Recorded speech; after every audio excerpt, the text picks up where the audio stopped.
ഇമാമിങ്ങൾ പറയുന്നത് കാണാം, സ്വലാത്ത് ചൊല്ലുന്ന ആൾക്കാര് ഖബറിലെത്തിയാൽ അവർക്ക് ഖബറിൽ വല്ലാത്ത പ്രകാശമായിരിക്കും.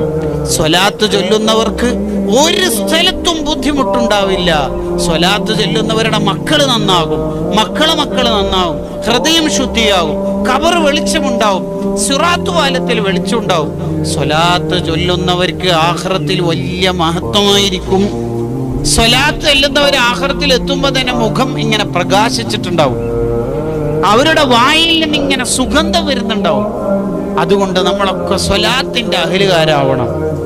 ഡ്രൈവ് ചെയ്യുമ്പോഴും, ബൈക്ക് ഓടിക്കുമ്പോഴും, അടുക്കള പണി എടുക്കുമ്പോഴും എല്ലാ ഘട്ടങ്ങളിലും നമ്മളെ ചുണ്ടിൽ ഇങ്ങനെ സ്വലാത്ത് ഉണ്ടാവണം. എങ്കിൽ വഴിയിലൂടെ പോകുന്ന അന്യപെണ്ണിനെ നോക്കാൻ നിനക്ക് തോന്നൂല. മൊബൈലിൽ മിന്നി മറയുന്ന ഹറാമുകളിൽ കണ്ണും നട്ടിരിക്കാൻ നിനക്ക് തോന്നൂല. സ്വലാത്തിന്റെ ബർക്കത്ത് റൗളയിൽ നിന്ന് നിനക്ക് കിട്ടും.